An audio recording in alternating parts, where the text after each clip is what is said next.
Salam, horas damang dainang, saudara-saudara yang dikasihi oleh Kristus. Mari kita memuji Tuhan dengan bernyanyi dari buku Ende nomor 715 ayat 1.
Kasih karunia dan damai sejahtera dari Tuhan Allah Bapa kita dan dari anaknya Tuhan Yesus Kristus menyertai kami sekalian.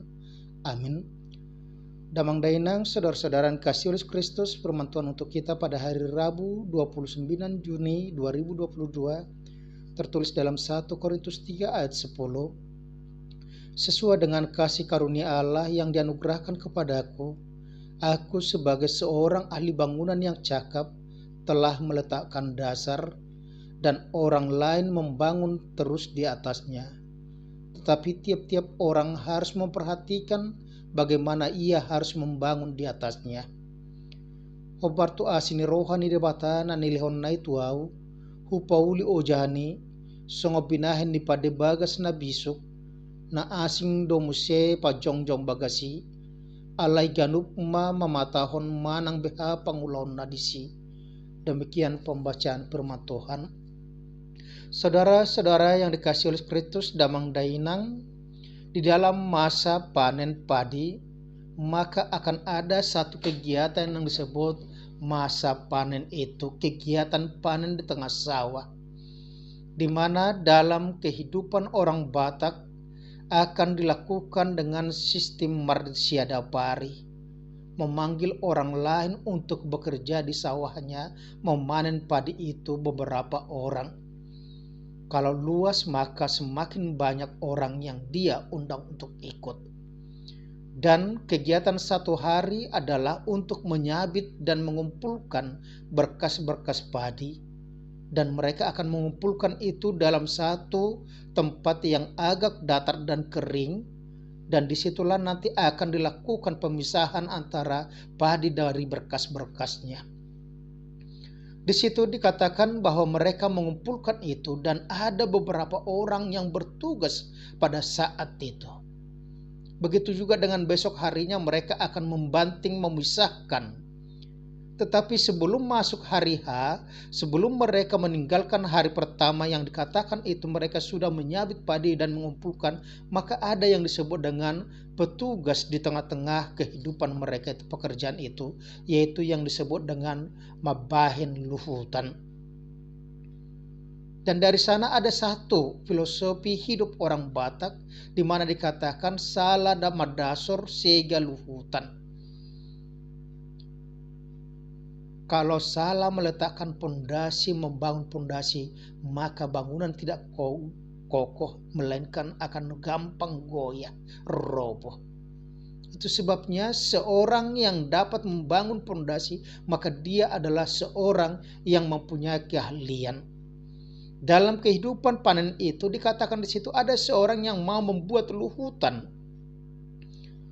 Yaitu pertama dia akan mengambil berkas-berkas padi dan dia akan mencoba untuk mengelilingkannya secara tipis. Membuat lingkaran kecil. Baru yang kedua dia akan buat lagi lingkaran lebih besar. Buat lagi lingkaran lebih besar lagi dengan model tipis. Dia tidak terlalu tebal dari berkas-berkas itu. sehingga akan dapat kelihatan berkas yang besar atau lingkaran yang besar. Dan lingkaran terakhir itulah yang akan disebut dibangun menjadi luhutan, di mana lingkaran paling luar itu, maka di situ akan ditimpakan yang disebut berkas-berkas padi. Dan itu harus dikerjakan oleh orang yang tahu. Karena kalau tidak, maka bangunan itu atau tumpukan itu bisa roboh.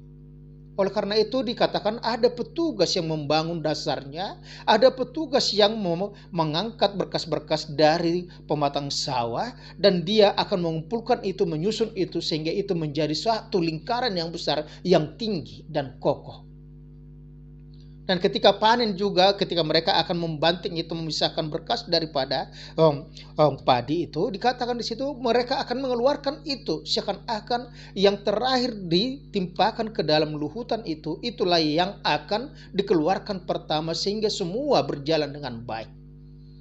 Saudara-saudara yang dikasihi oleh Kristus, firman Tuhan juga pada hari ini dikatakan kepada kita, kalau dalam gereja, dalam dunia ini, kita seakan-akan mempunyai tugas untuk membangun suatu bangunan. Itu yang dikatakan oleh Paulus kepada orang-orang Korintus yang di dalam kehidupan mereka sudah terkotak-kotak dengan pola pemahaman mereka sendiri. Mereka mengatakan kami golongan Kefas, kami golongan Apolos. Ada yang mengatakan kami golongan Paulus. Tetapi Paulus sudah mengatakan bahwa tidak perlu siapa itu yang membangun, siapa itu yang mengajarkan kepada mereka, tapi yang terutama adalah Kristus yang diberitakan dan yang menjadikan persekutuan itu.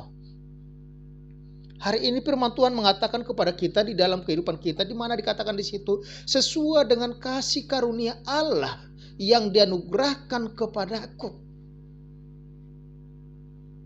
Itu yang pertama mau dikatakan kepada kita, bahwa di dalam membangun tubuh Kristus, di dalam menjalani persekutuan kita, dimanapun dalam keluarga, kita mempunyai anugerah yang diberikan Tuhan kepada kita.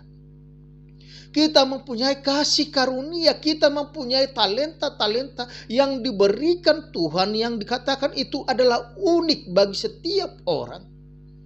Sehingga dengan talenta atau kasih karunia itu, maka dia dapat mengambil bagian dalam membangun persekutuan, dalam membangun kerajaan Allah di dunia ini, dalam membangun keluarga itu. Dan Paulus dikatakan di situ bahwa dia dianugerahkan sebagai seorang ahli bangunan yang cakap, yang telah meletakkan dasar. Paulus melihat bahwa karunia yang diberikan Tuhan kepadanya adalah ahli bangunan yang cakap, dan dia melakukan itu dengan baik. Dia mempergunakan talentanya dengan baik. Dan setelah dia membangun itu, meletakkan dasar yang benar itu, maka orang lain akan membangun di situ. Tetapi diingatkan bahwa siapapun yang membangun, maka dia harus memperhatikan bagaimana ia harus membangun di atasnya. Artinya dia harus mengikuti dasar yang sudah ada, tidak lagi membuat bangunan di atas dasar yang berbeda. Dia mengikuti, dia menuruti, sehingga bangunan itu semuanya bisa berdiri dengan kokoh. Orang lain yang mempunyai talenta-talenta berbeda, maka dia akan mengikuti itu, memperhatikan, sehingga suatu ketika pada akhirnya maka akan ada bangunan yang kokoh. Oleh karena itu di dalam kehidupan kita dikatakan kepada kita saat ini bahwa kita mempunyai tenaga yang berbeda-beda, kita mempunyai keahlian yang berbeda-beda, kita mempunyai fungsi yang berbeda-beda. Kalau dikatakan oleh Paulus ke dalam jemaat yang lain, dikatakan di situ bahwa gereja seperti tubuh Kristus, di mana kita adalah bagian-bagian tubuh Kristus dengan fungsi masing-masing. Ada yang sebagai jari, ada yang sebagai tangan, ada sebagai kepala, mata, ada sebagai telinga dan sebagainya. Artinya kita harus melihat apa yang menjadi talenta kita, apa yang menjadi karunia kita. Dan ketika kita melihat dan mengetahui talenta kita, karunia yang kita terima daripada Tuhan, maka itu harus kita pergunakan. Jangan talenta kita tahu apa menjadi talenta kita, tetapi kita kerjakan yang lain, sementara talenta kita itu tidak kita pergunakan dengan baik. Dan itu harus semuanya dibangun, dibuat, dilakukan adalah untuk membangun persekutuan yang rohani. Membangun persekutuan yang memuliakan nama Tuhan. Bukan hanya mengikuti keinginan kita sendiri. Damang dainang, saudara-saudara yang kasih Yesus Kristus, oleh karena itu firman Tuhan hari ini mengatakan kepada kita, kenali talentamu. Apa kasih karunia yang Tuhan berikan kepadamu. Dengan itulah Anda ikut terlibat membangun tubuh Kristus, yaitu gereja kita dimanapun kita berada. Dengan talenta itu, dengan kasih karunia, dengan jabatan, dengan posisi yang ada padamu, maka lakukan tugasmu dengan baik.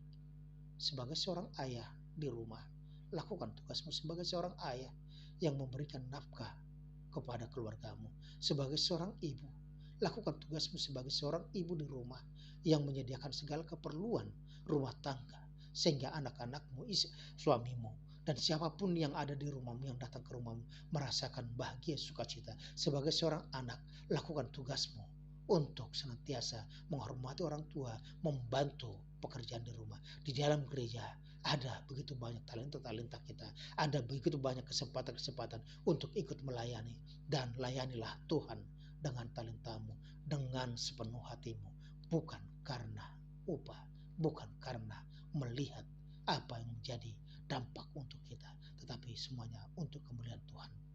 Amin.